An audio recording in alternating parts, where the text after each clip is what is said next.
छोड़ो, मैं आपको सत्य बात बताऊं, कड़वी लगेगी। अदर कास्ट मतलब अदर जातियां जो भी हैं वो एक दूसरे को बहुत प्रेम करती हैं, मतलब उनकी जातियों के जो भी लोग हैं तो बहुत प्रेम करती हैं, लेकिन यहाँ यादव को ही खाया जा रहा है। ये सत्यता है बिल्कुल। अगर यादव की बेटी कोई भी अच्छा कार्य कर रही है तो आदमी को लगता है कि फलाने की बिटिया इतनी आगे कैसे बढ़ सकती है, इसका मतलब ये कुछ गलत करने जा रही है या गलत करती है। वो ढंग से बैठने, कोई भी देखो जाति का ब्राह्मण, भागवत में यहां तक लिखा है कि अगर व्यास पीठ पे ब्राह्मण देवता भागवत कर रहे हैं और भागवत पंडाल में भी ब्राह्मण बैठे, एक भी यदुवंशी नहीं बैठा, तो आप याद रखना वो भागवत कभी भी पूर्ण होने वाली नहीं है। ये भागवत का प्रमाण है कि जो भी, क्योंकि पूरा वर्णन आप जो भी जाति, कोई भी जाति का कथा बोले अच्छी बात है, ये कोई बहुत बुरी बात नहीं है कि कथा बोलने का अधिकार सिर्फ ब्राह्मणों को है, यदुवंशियों को है, कोई भी बोले, क्योंकि आदमी जन्म से नहीं कर्म से होता है। अगर कर्म अच्छे हैं, बहुत सारे ऐसे लोग होते हैं ब्राह्मण मदरा भी पीते हैं, मांस भी खाते हैं, जरूरी थोड़ी है कि वो जन्म से ब्राह्मण है तो कर्म से भी ब्राह्मण होंगे। लेकिन दिक्कत ये है कि आज के टाइम पे इंस्टाग्राम फेसबुक पे जो भी आप देखेंगे, जैसी भी आपकी मानसिकता होगी, बिना मतलब निर्वस्त्र होकर के लड़कियां डांस कर रही, अगर देखा जाए ना तो यादवों में बहुत सारी बेटियां ऐसी हैं जो इंस्टाग्राम पे लगी पड़ी हैं, उस पे उंगली आपसे उठाई नहीं जाती। और भागवत अगर कोई करने लगे तो व्यासपीठ पे बोलेंगे कि लड़कियों को नहीं बैठना चाहिए। और पता है एक बात और बताऊं, कुछ लेडीजों की, कुछ जेंट्स की, मतलब कोई भी हो, दादा बूढ़े बुजुर्ग या नए भैया, उनके दिमाग में कभी कभी ऐसा होता है कि लड़की भागवत कहना ही नहीं जानती, चाहे कितनी भी बड़ी विद्वान हो, चाहे कैसी भी हो, उनकी गलती नहीं, उन्होंने अपने मानसिक मतलब जो उनका दिमाग है उसमें बिठा रखा है कि लड़की की भागवत है ही नहीं, या लड़की को भागवत बोलनी नहीं चाहिए। अगर आपको ऐसा ही लगता है ना तो ब्रह्मा जी सिर्फ मनु को ही पैदा करते, शत्रुपा पृथ्वी पे नहीं आती। अगर लेडीज गलत होती या व्यासपीठ पे बैठने का अधिकार न होता तो इतना याद रखिए कि मनु ही मनु आते, फिर वंश आगे नहीं बढ़ता, शत्रुपा यहाँ पृथ्वी पे आती नहीं। ये मानसिकता दिमाग से निकाल दीजिए। और सबसे पहले अगर आप खुद, मैं अपनी बात नहीं कर रही हूँ, कोई भी यदुवंशी की बेटी कथा आपको करके, मतलब कथा आपको सुना रही है तो आप गर्व महसूस करिए कि हमारे वंश में कोई ऐसी बेटी पैदा हुई है, कोई ऐसा बेटा पैदा हुआ है। अगर ऐसे ही खाते रहोगे ना, एक दूसरे पे जलते रहोगे, तो जीवन में कभी पनपने वाले नहीं हो आप, ऐसे ही मरते रहोगे और अदर जातियां आप पे ऐसे ही चिढ़ती रहेंगी।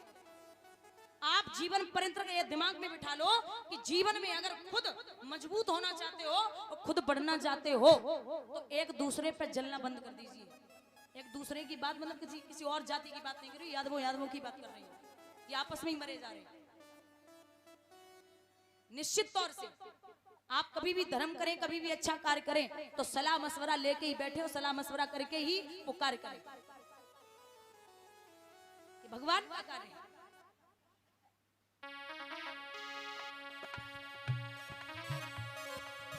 भीतर भाव मांग संभारती,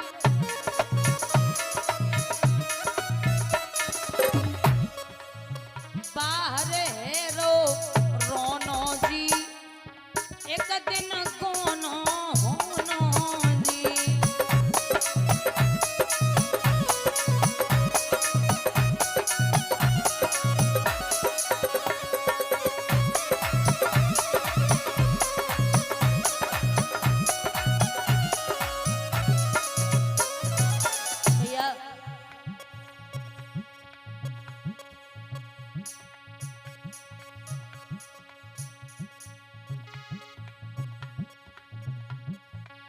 चार जने मिल खाट उठाई,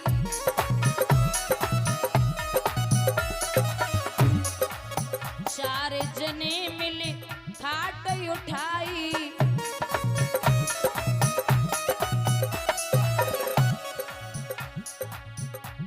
तब ले चलो नो जी, एक दिन कोनो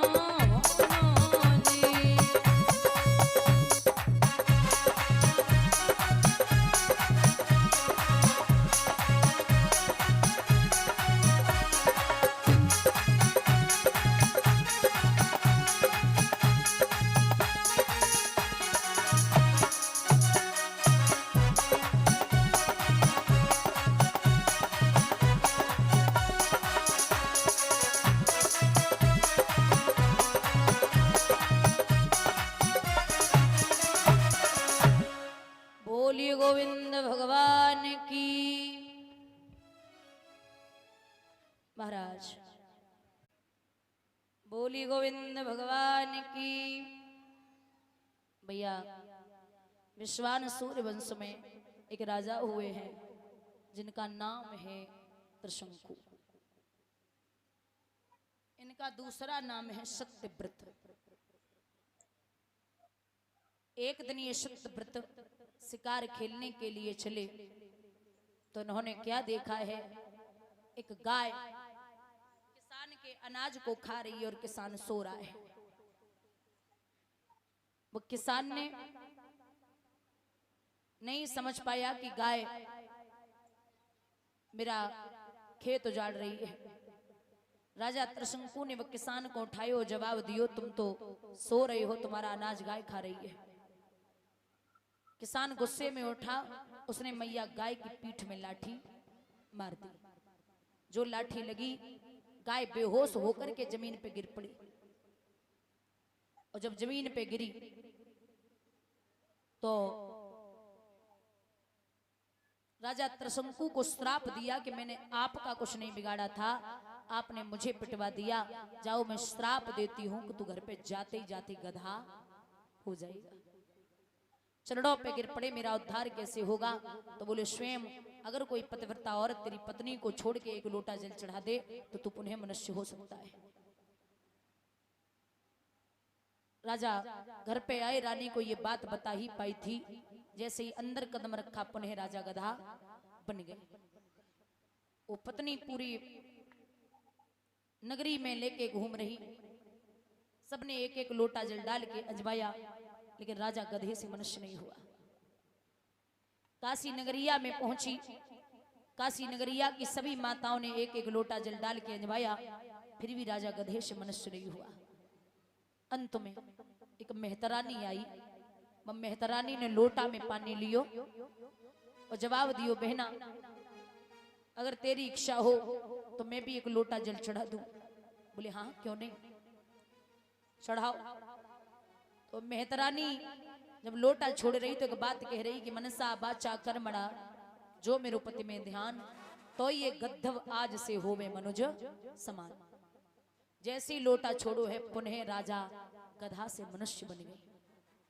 अब तो वो रानी चरणों पे गिर पड़ी, बहना तेरी जो इच्छा हो हमसे मांग सकती है, बोल तो को का चाहिए, मैं सर्वस्व लुटा दूं। तो मेहतरानी बोली हमें सोना चांदी नहीं चाहिए, बहुत है मेरे पास में, मैं ये चाहती हूँ इस एक लोटे के बदले में तुम्हारा पुत्र हमारे यहाँ 100 गणों जल भरे, ये मेरी इच्छा है। इन्हीं त्रिशंकु के पुत्र हुए राजा हरिश्चंद्र, इसीलिए राजा हरिश्चंद्र ने मेहतर के घर में पानी भरा है। दूसरी बात यह है कि राजा हरिश्चंद्र पहले से सत्यवादी और दानवीर नहीं थे। इन्हें भी झूठ बोलना आता था। इनकी कोई संतान नहीं थी तो इन्होंने वरुण देवता का यज्ञ किया। वरुण ने कहा कि तुम्हारे संतान तो हो जाएगी, लेकिन उसी संतान के द्वारा तुम्हें बलि देनी पड़ेगी। राजा हरिश्चंद्र बोले मेरे संतान हो जाए मैं बलि दे दूंगा। पुत्र हुआ, और जब पुत्र हुआ है 6 दिन का हो पाया, आए बोले बलि दो। महाराज 15 दिन का हो जाए तब ले जाना। फिर आए बोले बलि दो। महाराज 6 महीने का हो जाए तब ले जाना। फिर आए बोले बलि दो। झूठ बोलते रहे, राजा को हो गया कोढ़। जब कोढ़ हुआ तो रोहित बड़ा हुआ, अजिकृत के मझले पुत्र सुनासेफ को मोल ले लिया और बलि दे दी। राजा का कोढ़ ठीक हो गया।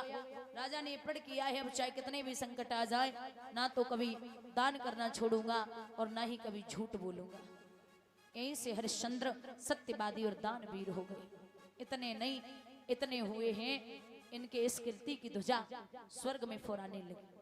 बहुत नाम हो। और एक बात बताऊं, जिसका नाम होता है वही बदनाम होता है। जिसका नाम होता है वही बदनाम होता है। जब गली को स्वानू न जाने, चाहे गली को कुत्तू न जाने, बाकी कोई बातें न करे। आदमी पराये सुख से बड़ा दुखी है। अगर आपके यहाँ 4 आदमी रोज बैठने को आ रहे हैं, तो जैसे लड़का आपका नाम करे तो बड़ी लड़के का व्यवहार हो ना, तो लोगों को बड़ा गर्व होता है, अरे लड़के ने बड़ा व्यवहार किया। अगर बिटिया को व्यवहार होवे ना, चाहे पड़ोसी न जाने, जब अब पड़ोसी हर किसी को तो नहीं जानते, लेकिन पड़ोसी न जाने और बेटी नाम कर लो, बेटी का व्यवहार हो, उसके यहाँ 4 बैठने वाले आ रहे हो, तो फिर तो समझ ही लो आदमी का दिमाग कैसा चलता होगा। वो तो आप अच्छे से ही जानते होंगे। तो ये मानसिकता आज के लोगों की है। उनको ये नहीं पता, उनकी खुद की बेटियां घर से बाहर न निकल पाए और दूसरे की बेटियां अगर नाम करें तो उनको तकलीफ होती, पेट दर्द करता ही है उनका। सामने वाले की गर्दन न हिले जब मैं समझाऊं तब तक ऐसा ही लगा था गत्ते पिट के आए हो तो, और ना बक्ता का मन लगेगा नहीं आपका लगेगा। कमी निकालने में आदमी को पूरी जिंदगी गुजर जाती है।